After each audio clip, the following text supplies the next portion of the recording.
누가복음 22장 39절에서 46절 말씀입니다. 우리 같이 읽겠습니다.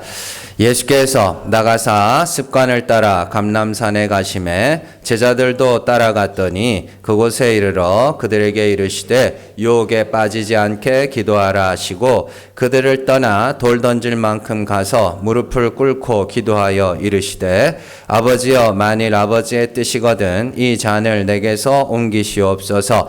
그러나 내 원대로 마시옵고 아버지의 원대로 되기를 원하나이다 하시니 천사가 하늘로부터 예수께 나타나 힘을 더하더라. 예수께서 힘쓰고 애써 더욱 간절히 기도하시니 땀이 땅에 떨어지는 핏방울같이 되더라. 기도 후에 일어나 제자들에게 가서 슬픔으로 인하여 잠든 것을 보시고 이르시되 어찌하여 자느냐 시험에 들지 않게 일어나 기도하라 하시니라. 아멘. 누가복음 189번째 시간입니다. 유혹을 이기는 기도입니다. 원래 추수감사주의 저희는 절기설교를 웬만하면 잘 안 합니다. 그래서 강의 설교를 하는데 여러분들 추수감사 때 우리가 또 감사해야죠. 모든 것이 하나님의 은혜입니다. 정말로 다 은혜입니다. 감사하시고 또 이 감사에도 좀 레벨이 있습니다. 뭔가 이렇게 잘 되고 또 내 소원대로 되고 기도가 응답되고 해서 하는 그런 감사는요 누구나 할 수 있는 겁니다. 그렇잖아요, 그죠? 안 믿는 사람들도 그 정도는 하죠. 누구나 감사할 수 있지만 그 위에는 구원받은 것에 대해서 여러분들이 감사할 수 있어야 됩니다. 그러니까 그리고 우리 전체 인생으로 보면 하나님께서 우리 그리스도를 믿고 또 하나님 나라에 갈 때까지 우리를 연단해 가시는 과정들이 있거든요. 그러면 그 마지막 진짜 우리가 감사해야 될 것은 뭐냐면 우리에게 닥치는 하나님의 연단과 또 고난과 환난 때 감사하는 게 진짜 여러분들이 감사해야 될 제목이기도 합니다. 그러니까 이게 좀 여러분들이 그렇다고 막 마냥 뭐 아픈데 감사해야지 이런 수준이 아니라 하나님이 필요하여서 이런 일들을 겪게 하시는 것이면 이마저도 잘 감당해내게 해달라고 하고 시간이 지나면 감사하게 될 겁니다. 그리고 여러분들이 이렇게 또 제가 가끔씩 한 번씩 이런 말씀을 드립니다만은 진짜 천국에 가서 우리 인생을 이렇게 되돌아봤을 때 어느 것 하나 필요 없었던 일들이 없다는 걸 알게 될 겁니다. 그러면 그때는 진짜 모든 것들이 감사하게 되거든요. 여러분들 안에 하나님 나라의 소망이 있으면 진짜로 범사에 감사하는 자가 되는 것이죠. 그래서 범사에 감사하는 것이 그리스도 예수 안에서 우리를 향한 하나님의 뜻이라 그러죠. 그 말이 무슨 말인지를 잘 이해를 하셔야 됩니다. 그래서 우리가 하나님 나라에 갔을 때는 지금 이 아픔도 이 괴로움도 다 필요했던 거였구나라는 것을 알게 될 거니까 모든 것에 감사할 수 있는 그런 오늘 하루뿐만이 아니라 여러분들의 인생이 되시기를 주님의 이름으로 축원합니다. 자, 오늘 이제 말씀 나누겠습니다.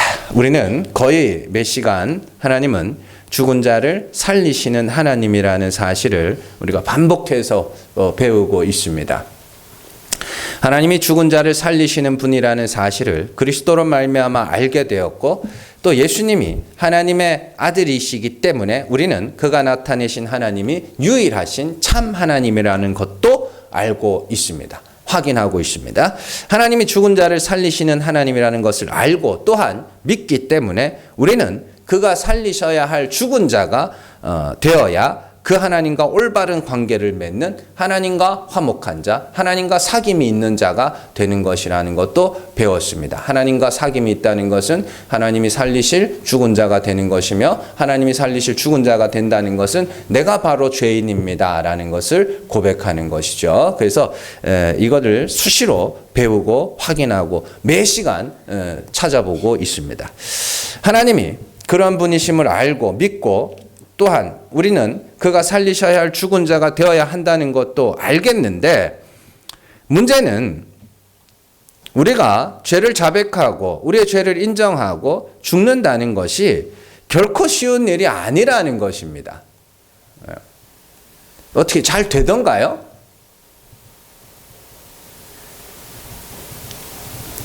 왜냐하면 선악과 따먹은 인간의 본성이 스스로 산자가 되고자 하는 마음이 있기 때문에 각 사람 안에 자리 잡고 있는 마귀가 우리의 죽고자 하는 마음을 끊임없이 방해하는 겁니다.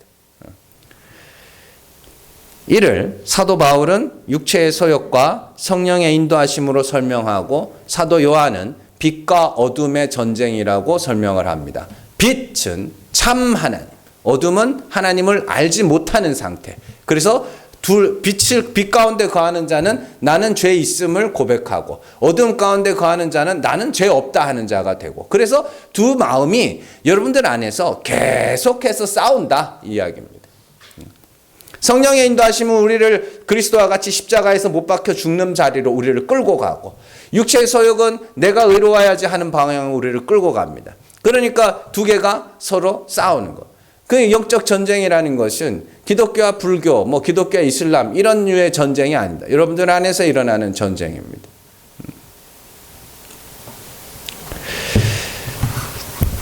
제가 개척하고 지난 이제 만 10년이 다 돼 가는데요. 지난 시간 동안 늘 이 말씀을 하는 이유가 뭐냐면, 첫 번째는 모든 성경이 그 이야기를 하고 있기 때문입니다.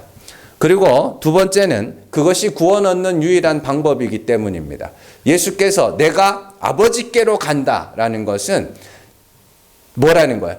내가 지금 가는 길이 아버지께로 가는 유일한 길이며 그게 아버지께로 가는 방법이야. 그러니까 제자들에게 뭐하라 그래요? 잘 보고 나를 따라와 라고 이야기를 해요. 그리고는 예수님이 어디로 가셔요? 십자가로 가버린다고요. 그리고는 제자들에게 뭐라 그래요? 나 따라와 그래요. 근데 거 가고 싶어요? 안 가고 싶어요? 안 가고 싶어요.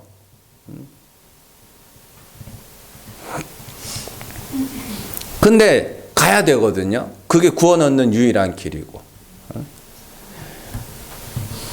또한 저 역시도 그 싸움을 하고 있고 그 싸움이 결코 쉽지 않다는 것을 몸소 경험하고 있기 때문입니다.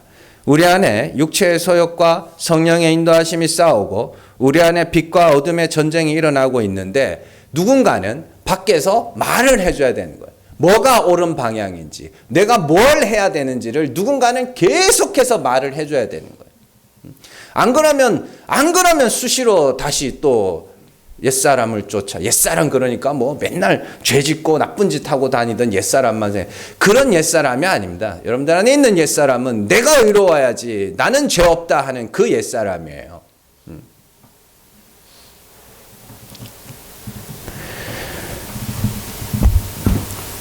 예를 들면 이래요. 솔로몬이 잠언에서 참 재밌는 이야기를 하죠. 좀 더 자자, 좀 더 쉬자. 그러면 빈궁이 뭐라 그래? 강도같이 오며 곰핍이 군사같이 온다면서. 근데 사람들이 이제 쉬고 싶고 자고 싶고 그러잖아요. 그러면 누군가는 뭘 해야 돼요? 일어나라. 개미에게 본받아라. 누군가는 그 말을 해줘야 되는 거예요. 그래야 빈궁과 곰핍에서 좀 벗어날 거 아닙니까? 누군가는 그 말을 해줘야 돼요. 안 해주면 본성이 좀 더 자자, 좀 더 쉬자 이렇게 간단 말이에요. 여러분들의 본성이 결코 그냥 마음 가는 대로 살면 내가 구원 얻겠지? 아니요. 마음 가는 대로 살면 여러분들은 지옥 갑니다. 그래서 누군가는 계속해서 그 말을 해줘야 되는 거예요.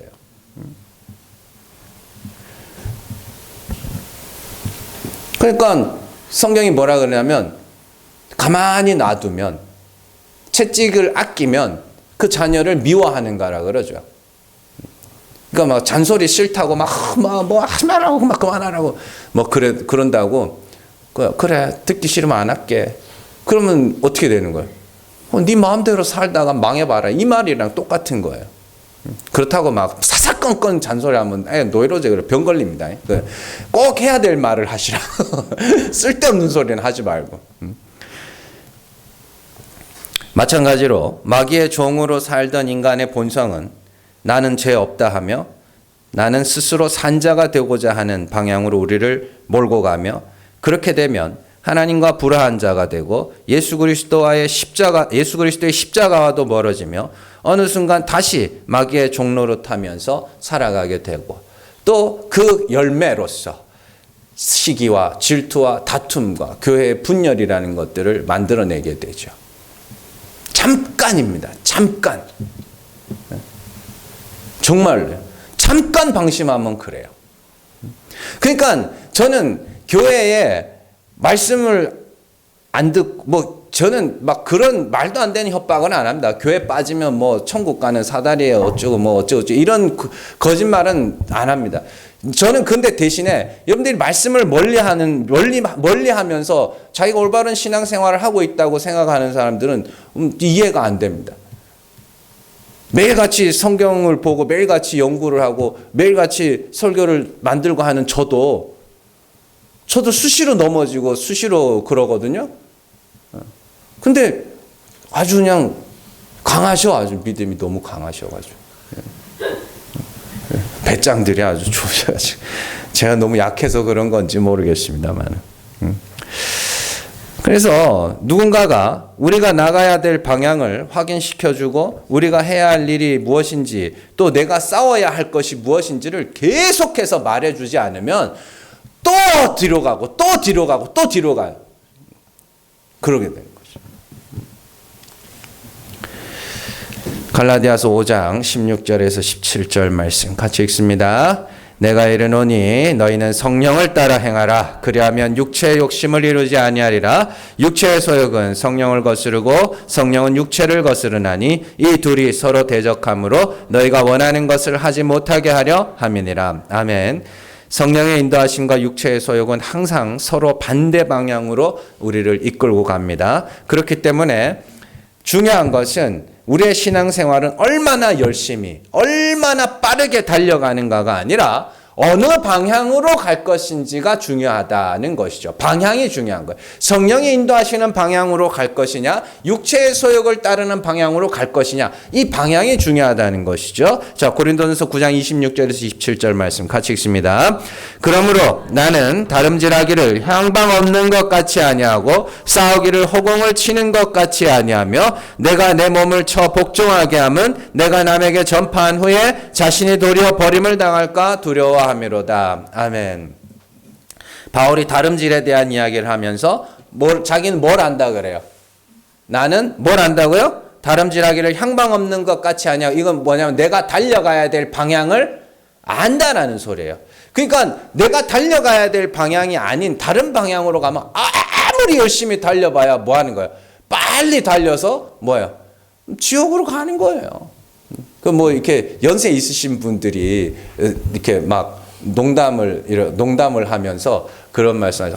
난 성격이 너무 급해 뭐 이러면서 난 급해가지고 빨리 갈 것 같으면 이런 살벌한 농담을 하시는 분들도 있는데 중요한 건 그게 아니에요. 빨리 가느냐 열심히 가느냐보다 정확하게 내가 어느 방향으로 가느냐가 중요한 거죠.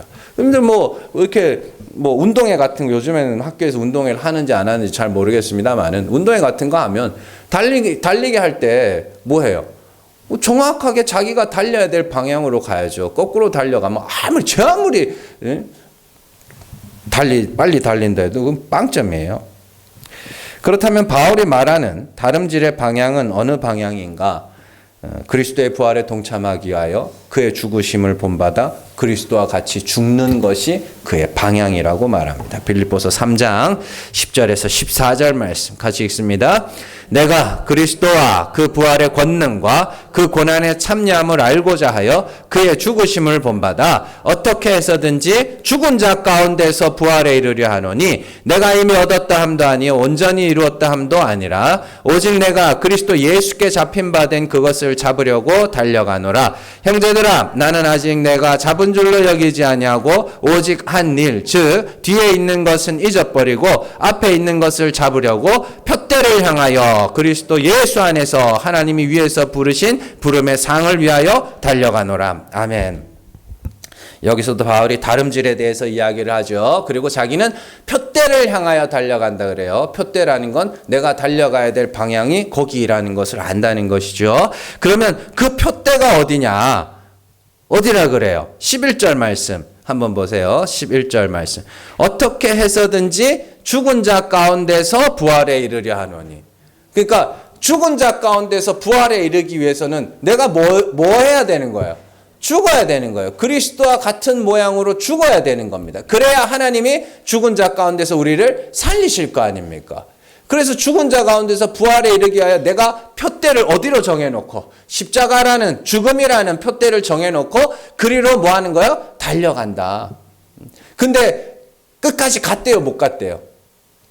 예? 갔대요, 못 갔대요? 13절 말씀. 13절 말씀. 형제들아, 나는 아직 내가 잡은 줄로 여기지 아니하고 오직 한 일, 즉 뒤에 있는 것은 잊어버리고 앞에 있는 것을 잡으려고. 그 앞에 있는 게 뭐예요? 십자가예요.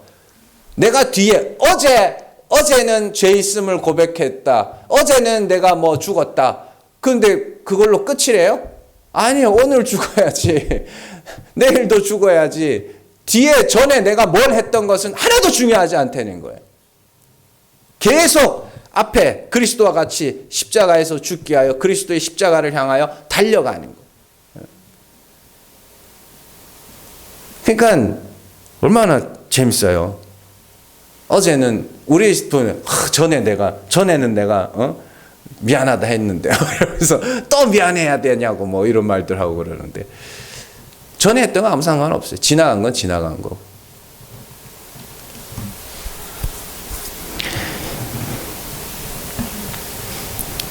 그러니 우리가 자주 말씀을 듣고 우리가 달려가야 될 방향을 수시로 확인하며 매일같이 믿음의 선한 싸움을 싸우는 성령의 인도하심을 받는 성도가 돼야 되는 겁니다. 전에 회개했으니까 됐겠죠. 아니요. 그런 거 없어요. 여러분들. 사도 바울이 로마서 7장에서 자기 안에서 일어나는 일에 대해서 기록하고 있는 것도 이 내용이에요. 로마서 7장 22절에서 23절 말씀 같이 읽습니다. 내 속사람으로는 하나님의 법을 즐거워하되 내 지체 속에서 한 다른 법이 내 마음의 법과 싸워 내 지체 속에 있는 죄의 법으로 나를 사로잡는 것을 보는도다. 아멘. 잘 보세요. 22절에 보시면 속사람으로는 하나님의 법을 즐거워한다. 그런데 또 다른 법이 있다 그래요. 그래서 내 마음의 법과 싸워 죄의 법으로 나를 사로잡는 것을 본다. 이렇게 있습니다. 여기서 하나님의 법은 뭐예요? 율법입니다. 그럼 죄의 법은 뭐예요? 율법입니다. 둘 다 율법이에요. 그러면 하나님의 법은 뭐예요? 죄가 살아나서 나를 죽여 하나님의 긍휼하심을 부르짖게 만드는 것이 하나님의 법입니다. 그럼 죄의 법은 뭐예요? 율법 열심히 지킨 나를 스스로 의롭다 여기며 죄 없다 하는 그 법입니다. 그 죄의 법입니다. 그 둘이 내 안에서 열심히 싸우더라. 그 이야기입니다. 그래서 수시로 하나님의 음성을 듣고 성령을 받아 사역을 감당한 사도 바울도 이렇게나 치열하게 영적 전쟁을 벌였습니다. 그런데 우리는 사실 너무 자만하고 있지는 않는가 그런 생각을 할 때가 되었다는 것이죠. 나는 잘 알고 있어. 나는 다 알고 있어. 근데 알아서 못하는 거예요? 네? 알아도 못하는 거 아닙니까? 사실 그렇잖아요. 뭐 누가 재밌는 이야기를 하더라고요. 그래서 다이어트를 어떻게 해야 되나요? 그랬더니 사실 다 알고 있죠? 이러더라고요. 여자들이 다이어트, 남자들도 마찬가지고 다이어트를 어떻게 해야 되나요? 사실 답은 다 알고 있잖아요. 적게 먹고 많이 움직이면 다이어트 되는 거거든요. 그 몰라서 못하는 거예요? 안 해서 못하는 거지? 그렇지 않습니까?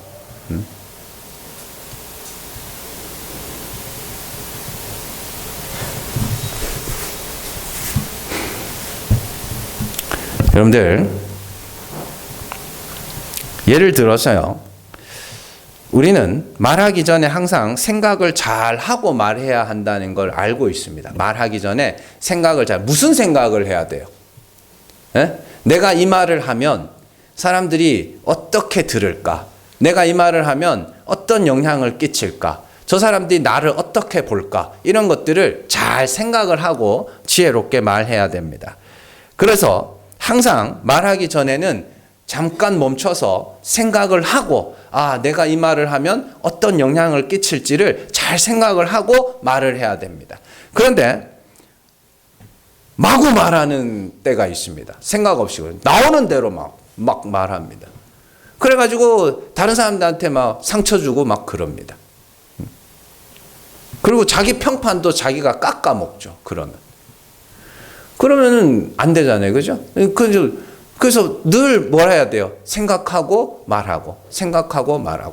근데 이제 조금만 주의를 딴 데로 돌리면 어떻게 해요? 그냥 막 튀어나오기 시작하죠. 비슷한 겁니다.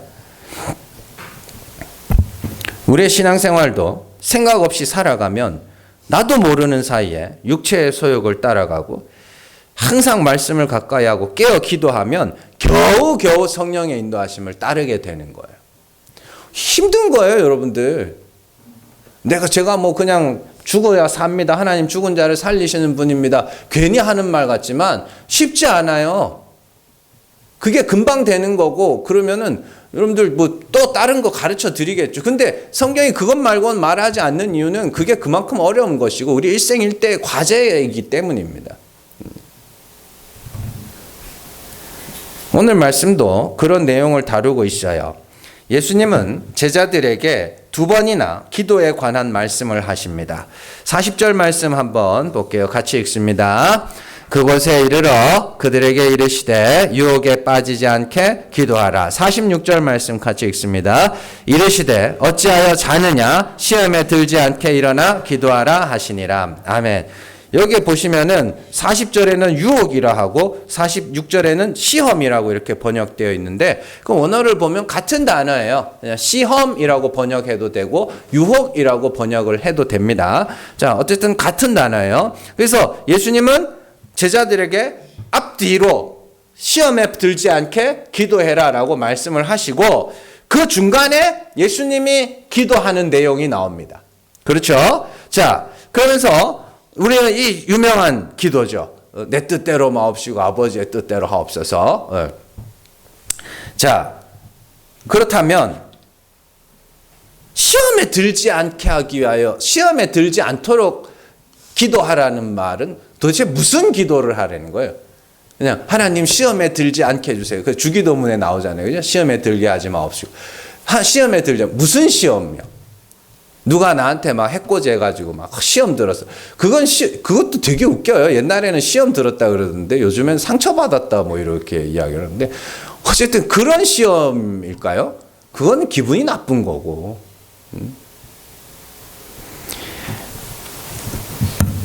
자, 이게 성경의 굉장히 독특한 구조인데 시험에 들지 않게 기도하라, 시험에 들지 않게 기도하라. 그리고 중간에 예수님이 하신 기도가 나오죠. 요게 시험에 들지 않는 기도라는 뜻입니다. 뭔 말인지 아시겠어요? 자, 그러니까 예수님의 기도의 내용을 잘 알면 시험에 들지 않는 기도가 무엇인지도 알게 되고 우리가 해야 되는 기도가 뭔지도 알게 된다. 이런 뜻입니다. 자, 이 부분을 잘 기억하고 예수님의 기도의 내용을 한번 살펴볼게요. 자, 예수님은 아버지의 뜻이거든 이 잔을 내게서 옮기시옵소서. 그러나 내 원대로 마시옵고 아버지의 원대로 되기를 원합니다. 이렇게 기도하십니다. 그러면 우리가 이 예수님의 기도를 그대로 따라하면 시험에 들지 않는 기도인가? 그건 아니죠. 예수님의 이 기도에는 많은 내용들이 함축되어 있기 때문에 그 내용이 뭔지를 알아야 됩니다. 자, 지금 예수님은 십자가에서 죽으실 날을 받아놓고 계신 중에 있습니다. 그리고 예수님의 말씀하신 잔은 십자가의 죽음이죠. 예수님은 십자가의 죽음을 앞에 두고 이 잔이 옮겨지기를 원한다 말씀하십니다. 자, 이는 혈과 육을 입고 오신 예수 그리스도께서 인간의 마음을 그대로 반영하고 있는 그런 말씀입니다. 십자가에서 죽는다는 건 뭐예요? 저주받을 죄인이라는 뜻입니다. 십자가에서 죽는다는 것은 내가 율법 전체를 어긴 죄인이라는 뜻입니다. 갈라디아 3장 13절 말씀 같이 읽습니다. 그리스도께서 우리를 위하여 저주를 받은 바 되사 율법의 저주에서 우리를 속량하셨으니 기록된 바 나무에 달린 자마다 저주 아래에 있는 자라 하였음이라. 아멘. 예수께서 나무에 달려 죽으셨죠. 왜요? 저주를 받으셨어요. 그런데 그렇게 죽자 하나님이 그를 죽은 자 가운데서 살려내셨죠. 뭔 말인지 아시겠어요? 그러면 우리도 어떻게 해요? 그리스도와 같이 갈라디아서 2장 20절에 나오죠. 내가 그리스도와 함께 십자가에 못 박혔으니 이제는 내가 산 것이 아니라 내 안에 계신 그리스도께서 사신 것. 뭐 쭉 나오는 말씀 있잖아요. 내가 그리스도와 같이 뭐예요? 나도 그리스도와 같이 십자가에서 죽어야 됩니다. 그 말은 뭐냐면 내가 율법 전체를 어긴 죄인처럼 내 죄를 자백해야 된다라는 뜻입니다. 그래야 예수를 죽은 자 가운데서 살리신 하나님께서 그리스도와 같이 죽은 우리도 살리시겠죠. 그 죽음. 근데 그 죽음을 죽기가 너무 어렵고 너무 힘든 일이라 예수님이 이 잔을 내게서 옮겨 주시옵소서라고 하는 겁니다. 이게 여러분들 예수님이 막 십자가에서 막 못에 찔리고 막 옆구리가 창에 찔리고 그게 막 너무너무 아파가지고 하나님 그냥 데려가시면 안 될까요? 뭐 이런 기도가 아닙니다. 너무 아파가지고 물리적 고통. 여러분들 진짜로 그 옛날에 학생운동 하던 사람들이요. 또 일제시대 때 독립운동 하시던 분들요. 그 고문당하잖아요. 근데 그 자신의 그 신념, 그거 지킨다고도 그 모진 고문을 다 받아내거든요. 네? 그런 생각 안 해보셨어요? 그 사람들이 물리적 고통이 그 사람들의 신념을 꺾을 수 있어요, 없어요? 못 꺾어요. 그리고 비전향 장기수들 있습니다. 우리나라에 지금은 뭐 다 석방된 걸로 알고 있는데 그 빨치산 활동하다가 잡혔어요. 간첩 활동하다 또 잡혔어요. 그래가지고 이 사람들이 전향하면, 북한 체제에서 이 대한민국 체제로 전향을 하면 석방시켜줄게. 그래서 전향해서 석방된 사람들 많이 있습니다. 근데 제 기억으로는 25년입니다. 25년 동안 감옥에서 전향하지 않아서 25년 동안 감옥에서 비전향 장기수로 있었던 사람이 있습니다. 그 사람을 그걸로 모티브로 만든 영화도 있어요. 여러분들 이 사람이 자기 신념 하나 지키겠다고 그 물리적 고통 사람도 그건 한다니까요. 근데 예수님이 겨우 십자가에서 못에 찔리고 막 창에 뚫리고 이게 고통스러워가지고 하나님 요거 너무 아프니까 비켜주세요 이랬겠냐고요. 그 이야기가 아니에요. 혈과 육을 입은 주의 백성, 혈과 육을 입은 사람들은 내가 죄인이라는 것을 인정하기 그렇게 힘들다는 이야기입니다. 신앙생활을 절대로 여러분들 만만하게 생각하시면 안 돼요. 여러분 성경 이야기에서 잠깐 벗어나서 여러분들이 일상생활을 한번 잘 생각을 해보시라고. 여러분들 분명히 내가 잘못했음에도 내 잘못을 인정하는 게 그렇게나 여러분들 힘들어 하거든요. 근데 성경은 우리를 어느 만큼 죄를 인정하라 그러냐면 사형 선고를 받은 자가 될 만큼 죄를 인정하라고 이야기를 합니다. 고린도서 1장 9절에서 10절 말씀 같이 읽습니다. 우리는 우리 자신이 사형 선고를 받은 줄 알았으니 이는 우리로 자기를 의지하지 말고 오직 죽은 자를 다시 살리시는 하나님만 의지하게 하심이라. 그가 이같이 큰 사망에서 우리를 건지셨고 또 건지실 것이며 이후에도 건지시기를 그에게 바라노라. 아멘. 잘 보세요. 우리는 우리 자신이 사형 선고를 받은 줄 알았으니 이는 우리로 자기를 의지하지 말고 오직 죽은 자를 다시 살리시는 하나님만 의지하게 하심이라. 죽은 자를 살리시는 하나님만 의지하도록 하려고 하나님이 우리를 뭐 해갔다? 사형 선고를 받아야 될 죄인처럼 우리를 만들어 가셨다.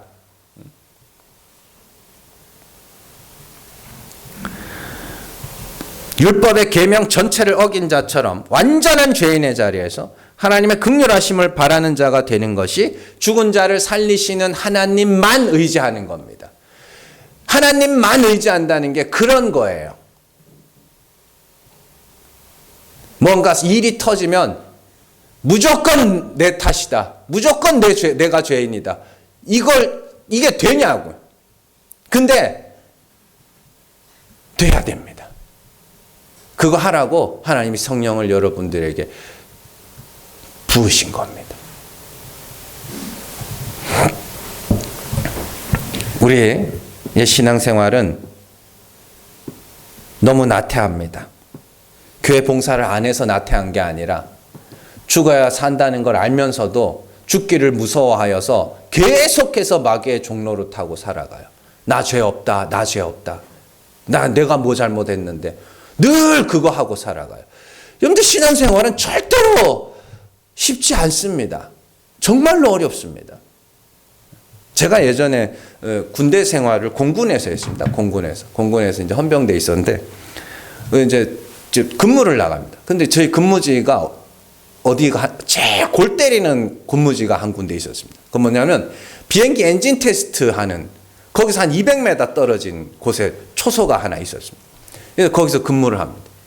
그러면은 오전에 이제 한 10시부터 12시까지 2시간 동안 비행기 엔진 테스트를 하고요. 또 오후에 이제 점심 끝나 한 2시부터 4시까지 엔진 테스트를 합니다. 2시간 정도까지. 그러면은 엔진 테스트를 하면 이 비행기 엔진을 최대 출력으로 뽑아내거든요. 그러면은 땅에 서 있잖아요. 다리가 덜덜덜덜 떨립니다. 지진 난 것처럼 덜덜덜 떨립니다. 그리고 비행장 안에뿐만이 아니라 비행장 밖에 있는 차들도 경보음이 다 울립니다. 자동차 경보음이 그렇게 다양한지 그때 처음 알았어요. 뭐 어떤 차는 막 빵빵빵, 뭐 어떤 차는 막 위위위위 뭐 난립니다. 그 시간 동안. 근데요, 하늘을 날려면 중력을 이기려면 그 정도 출력이 필요하다는 거예요. 진짜로 말 그대로 원 땅을 진동시킬 만큼의 출력이 필요하다는 거예요. 우리 육체의 소욕은 항상 나는 죄 없어, 나는 의로워, 나는 거룩해 이 방향으로 계속 끌고 갑니다. 거룩하지도 않는 것들이 거룩하다고 하게 만든다고. 자꾸 그렇게 내가 뭔 죄를 지었는데 이러면서. 그거를 이기려면요, 대충 하면 되겠지 나 어차피 아는데 그 정도 가지고는 안 됩니다. 정말로 여러분들 정말로 싸워야 됩니다.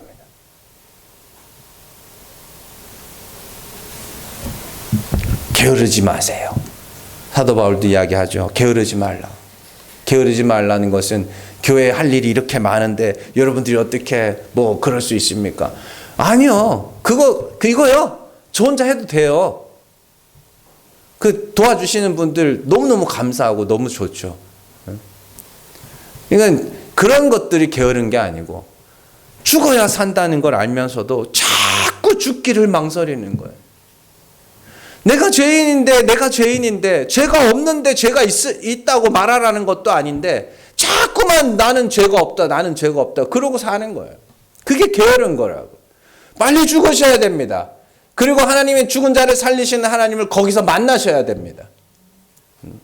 정말 여러분들이 여러분들의 죄를 고백하고 하나님, 나는 하나님의 은혜가 아니면 구원받지 못할 죄인임을 고백할 때 그때 하나님이 여러분들을 찾아오시는 거, 만나주시는 거예요. 그리스도의 십자가 여러분들 눈에 보이기 시작하는 것이고. 게으르지 마세요. 오늘 예수님이 제자들에게 말씀하시죠. 왜 자냐? 시험에 들지 않게 기도해라. 여러분들 자지 마세요. 깨세요. 자지 말고 일어나세요. 깨어나세요.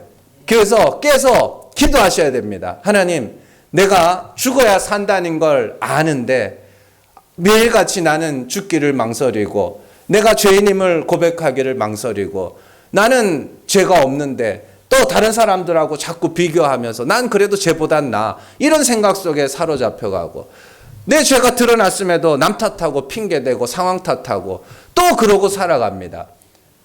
하나님, 오늘도 죽게 하옵소서. 그리고 죽은 자를 살리시는 하나님만 의지하게 하옵소서.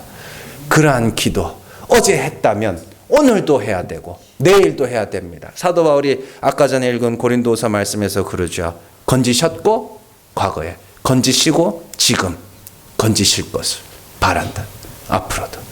그게 여러분들 하나님과 화목한 길이고 여러분들 우리가 구원 얻는 유일한 길입니다. 날마다 죽고 날마다 죽은 자를 살리시는 하나님과 함께하는 여러분들 되시기를 주님의 이름으로 축원합니다. 기도하겠습니다.